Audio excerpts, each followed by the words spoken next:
Hi, Biz Besties, and we're back with the amazing Kristan Kershaw. And Kristan's superpower for me is one of determination, that she supports women or people, children, to actually find, which is really interesting that I use this word, but you find a root cause of what's going on, and that can be emotionally and health-wise. But I will let you go into that a little bit further. So welcome, Kristan. Please share with us what your superpower is and a little bit about yourself. So my superpower is helping, like you said, women and people in general to understand what's going on behind how they feel, how they work in life, and that sort of thing. So they might be tired.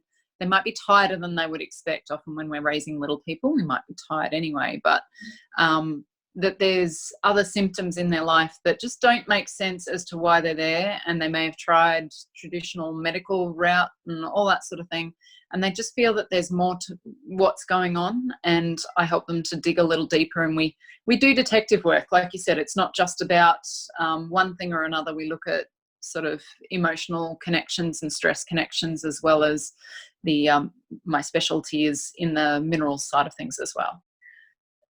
I know the story, but why did you start really being the detective? What actually brought you to going, okay, there's more out there that we've got to look for and be more curious about with our health?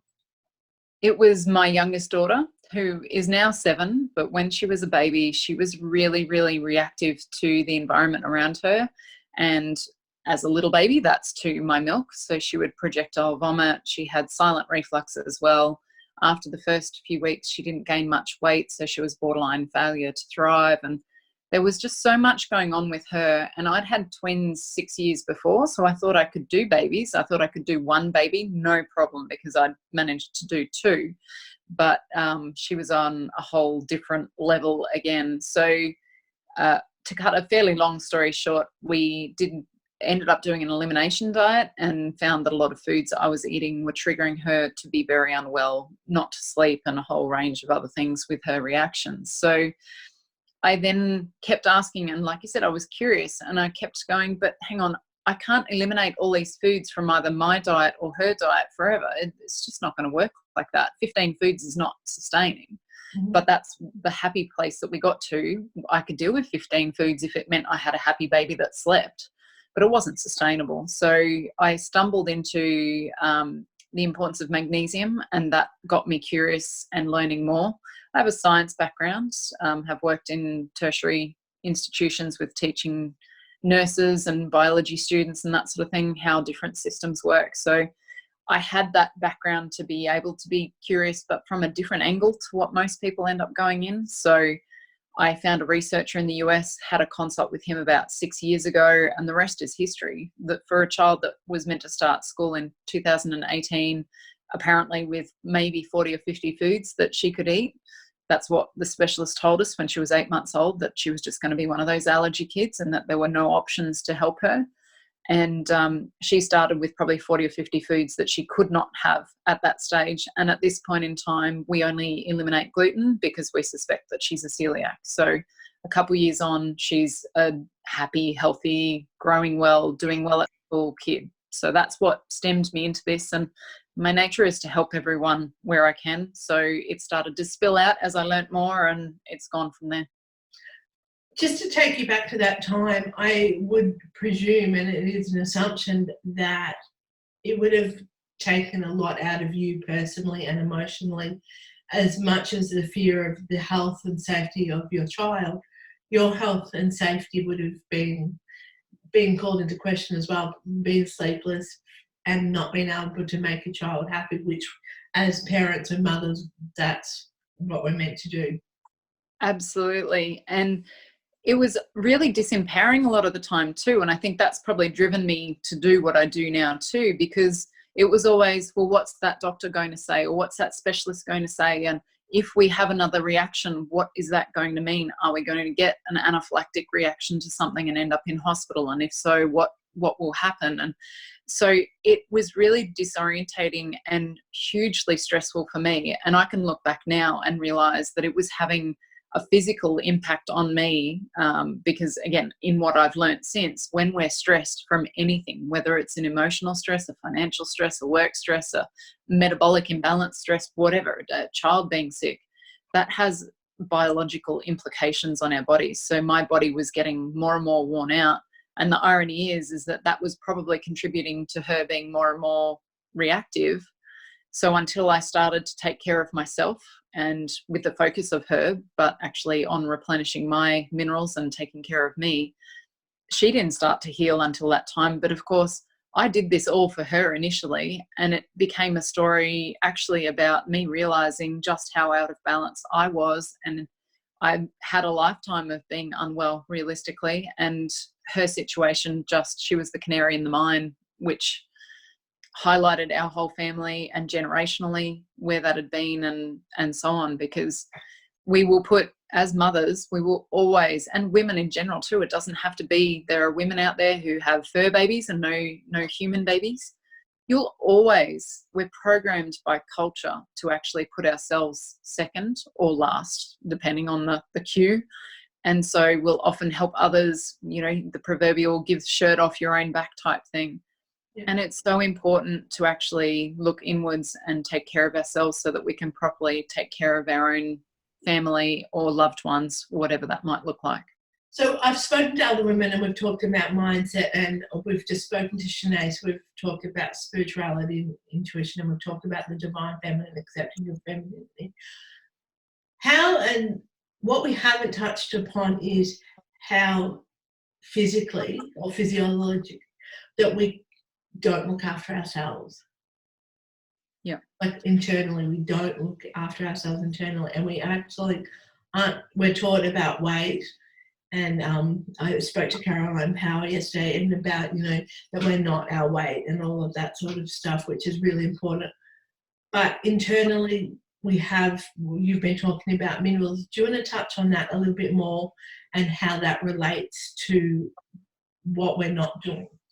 Yeah, sure. So if we look at the fight or flight response, I think most people would understand that, if their heart rate suddenly goes up because they've seen something that was a near miss or been in an accident or had a stressful event, there's a cascade that happens in our body. So typically, if you think of, we're running away from a bear that's chasing us, or we're running up a tree, or we're fighting within, whatever need to stay and fight for our safety, then our body triggers a cascade of different hormones and different things so that blood is available for our heart to pump more, in our muscles that we're ready to run faster and be stronger, and all of those sorts of things. The typical, there was an emergency and someone had superpowers to lift something that they wouldn't otherwise be able to lift. That's part of the fight or flight response. And as a part of that, we lose magnesium first and foremost. The body prioritizes it within what it does, and so it uses it, but it means that we will lose it through our excretory pathways, and we might urinate it out or sweat or whatever, but it often is lost, not just lost somewhere else in the body to be regained later, reused later. And if we have sustained stress, not only will we have the magnesium loss, but we also will start to lose what's called bioavailable copper. And we literally need bioavailable copper to facilitate pretty much every pathway, either directly or indirectly in our bodies. So that's to make iron available to make new red blood cells. That's to make natural antihistamines in our body so that we don't get histamine responses to foods or the environment, to allow us to digest our foods properly, to, even if you go really, really microscopic look inside our cells, about 80% of our cells have mitochondria in them, and that's the little powerhouse that makes energy. If we don't have functioning copper, we can't make the energy, or not as effectively. Often it's sort of stealing from Peter to pay Paul in what happens. So by us, if we take a step back from that, and then we look at ourselves as carers, as looking after others and putting ourselves last, we will literally often eat the scraps of food that's left over because we've fed it to everybody else and there's not much left, or we can't be bothered getting a balanced meal because we've dealt with everyone else and now we're just exhausted, or whatever. The irony being, if we had better food in our bellies, then we probably wouldn't be quite as exhausted in the first place. But again, we may not absorb the nutrients as well, because when you sit in that really tight, stressed state, you don't absorb the nutrients because your body is sitting there waiting for you to have to run or fight or flight again or freeze.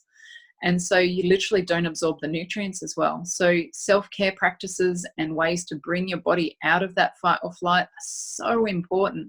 And most of us don't realize just how much, because you get desensitized to it. You won't realize the little things that trigger you in life that will have you straight back in that state. And you'll wonder, why do I feel like this? And you may ignore it. And a lot of conditioning happens as well, whereby we, oh, don't worry about that. Someone else, and again, it comes to the empowering, right? Someone else will tell you this is how you need to behave or this is what you need to do when you want to trust your gut, but you're told otherwise. And so that's another stress on your body. And these symptoms come up as other things as well. Like I came to you as a last resort last year, and because I ate a piece of soft cheese, I think it was, and peppermint tea, and I felt like I had a heart attack. I knew I wasn't having a heart attack, but the intense pain, it was like I went to the doctors and they're like, no, you're just getting indigestion or you've got GORD or all of that. And it actually wasn't that, but all the symptoms always came up as indigestion, or they came up, they come up as so many different things, where this is something we should be looking at for exhaustion. What are the other symptoms that it can be hidden as that we're not having our available copper? Hormone imbalances, huge one, absolutely massive. Thyroid problems, sleep inconsistency. So when you do go to sleep, that you either have insomnia or typically insomnia where you can't get to sleep, or insomnia whereby you wake up in the middle of the night and may not be able to get back to sleep or have poor quality of sleep. Don't have the endurance that you would expect. I mean, there's one thing to be not very fit and, to not be able to expect that you can go walk a marathon or run a marathon, and that's one thing. But to have less than you would anticipate for your age and stage, that's all heavily connected. Even diabetes, heart disease, osteoporosis, MS, Alzheimer's, all of these common disease states, they don't suddenly appear. It's actually heavily related to minerals being out of balance for a long time, and the imbalance is getting worse with more and more stress in our lives. And we can also carry this from our mothers, can't we? I think, is that what you said to me? Yep. That it's not only what we bring into our lives, it's what we've brought from our mums as well. Is that right? That absolutely. We've taken out the available copper out as each generation goes on. And the food chain is not reliable anymore. We don't eat the same foods that our ancestors did a few generations ago, and they would normally have replenished more. That's not to say they didn't have a stressful existence, because there were plenty of stresses, and a lot of our deep belief patterns were established 3 or 4 generations ago, again depending on age that we're at now. When we went through the world wars, that's established a lot of belief patterns which now are so deep-seated in how we behave, that between the food chain having been affected, between not replenishing, the 24/7 lifestyle and all those things, and then we're not replenishing over 3 generations worth, say. So when I had my consult with Molly 6 years ago, it came blaringly obvious that my grandmother was very depleted when she had my mother. She had an accident riding a bike while she was pregnant with her, so huge amount of stress, bed rest, all that sort of thing. And in that era, it was right around World War II, so highly stressful, and she'd had a stressful life from when she was born around World War I. And then my mum had me as a late baby at 39, so she had a lot of, and I was the 3rd baby out of that, didn't think any more babies were going to come. There's a big age gap between my brothers and I. And then I had twins first, which is a very quick way to deplete yourself. It's said that 10% of your minerals may be passed on to your babies, and if you don't have a lot to begin with, not the last 10%. And then I had a hell of a lot of stress the year before my youngest, and I was definitely not replenishing with optimum foods. I'd had a low diet in retinol, which is vitamin A, throughout my entire life, because don't you know, fat's bad.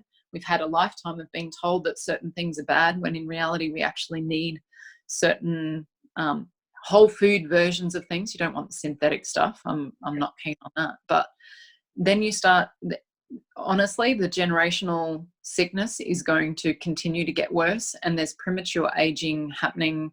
So a lot of, we hear of babies having strokes in utero. We hear of babies and young children having diseases and problems that would be seen in our grandparents' age and stage. So yeah, that's all because of oxidative stress and imbalances that are being passed through. And it's not just genes. People get so caught up in the genes, but if you don't have the minerals, environmental, it's personal, it's genetic. There's a whole lot we're answering.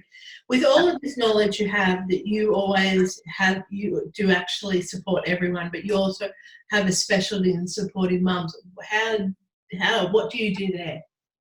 So I've got a course coming up. Next round of it starts in a couple of weeks, and a bit under 2 weeks now, and whereby over an 8-week period I support them to understand what's going on in their own situation, and most of all give them practical ways to actually deal with it. Because as a stressed out mum, it can seem like you've got Mount Everest sitting right in front of you to be able to do any changes, and especially if kids may not be completely compliant or willing to change.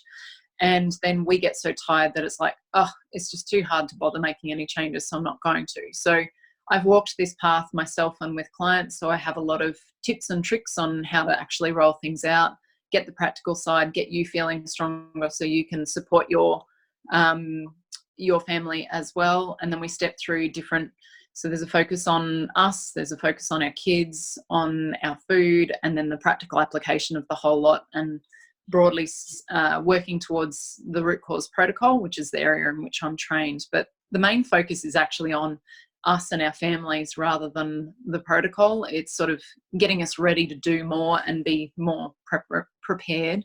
I also do one-to-one work as well if people need that one-to-one rather than group scenarios.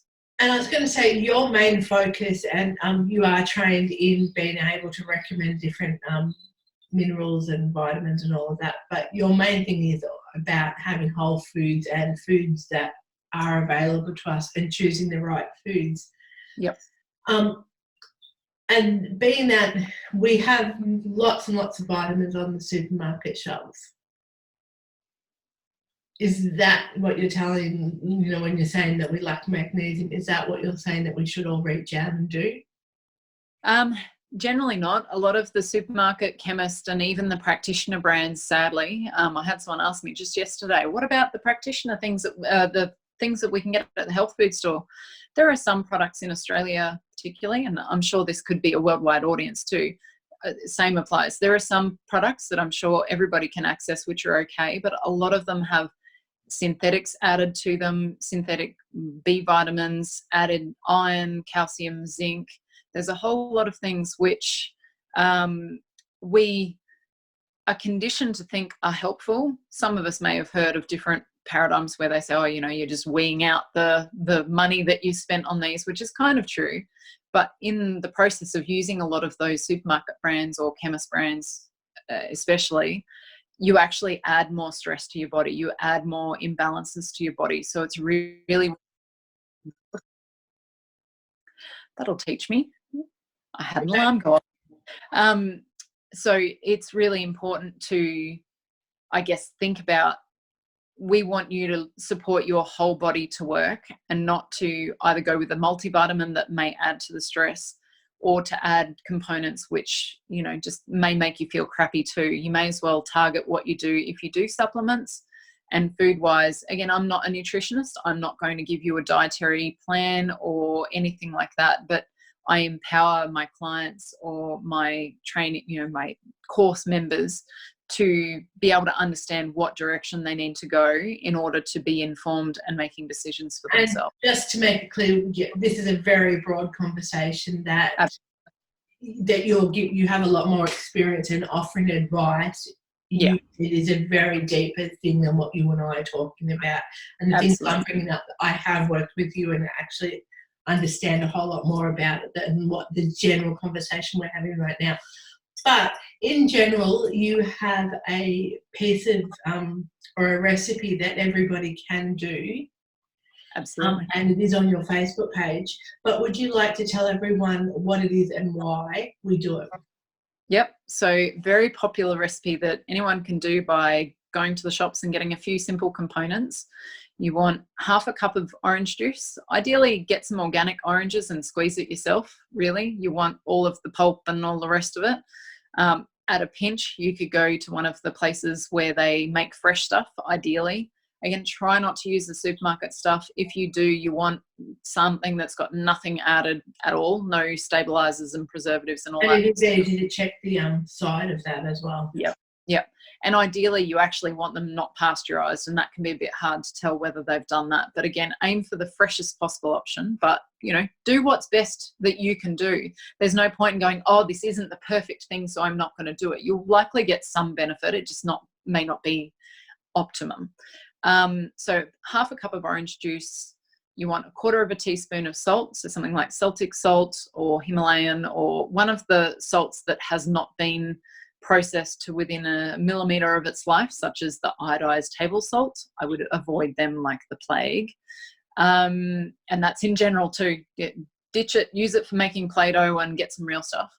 And then cream of tartar is the third ingredient. So 1/4 of a teaspoon. I actually would encourage everyone to get measuring spoons if you don't already have them in your house, because it can be really hard to guesstimate every time. And I've seen so many people second guessing themselves, and just get the measuring spoons too while you're at the shops if you don't have them. But 1/4 of each, the salt and the cream of tartar, and about half a cup of orange juice. And it's a healthy electrolyte drink. So we call it the adrenal cocktail.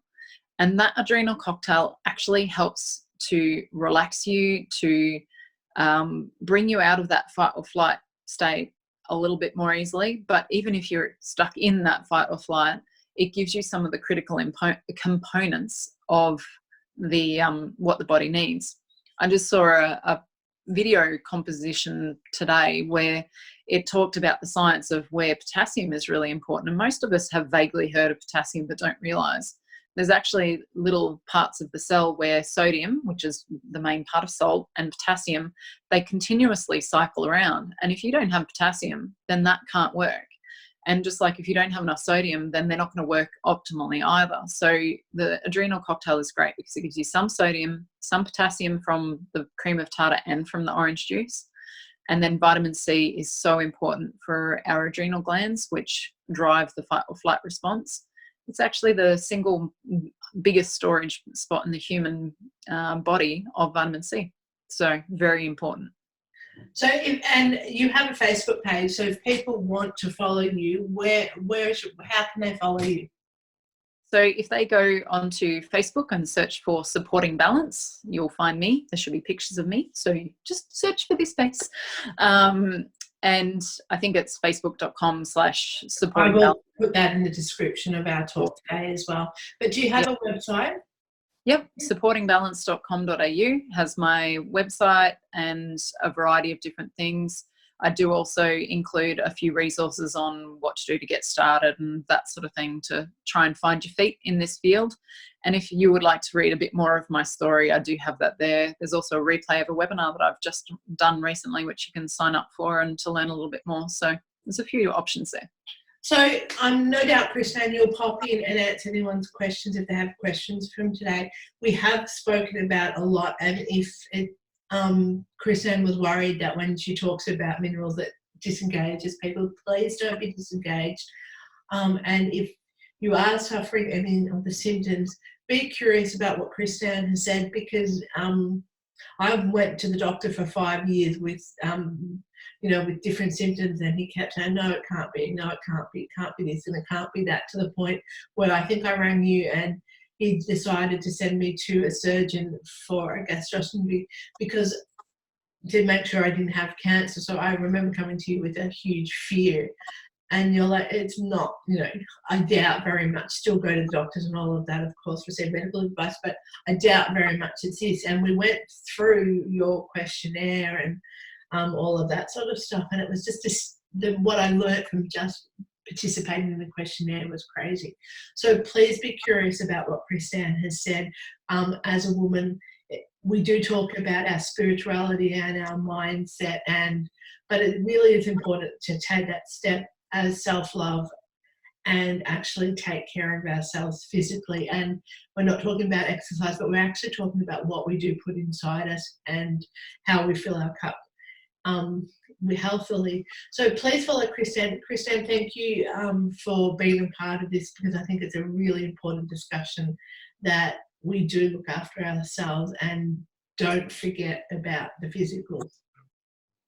Thank you for having me. I've really enjoyed it, and I do look forward to questions. I have no issues whatsoever with answering any questions. So even if you feel that it's really curly or a left of field or a bit of a not sure quite how it slots in, ask away. There's no harm in asking. The worst thing that I could say is, I'm not sure, I'll get back to you on that.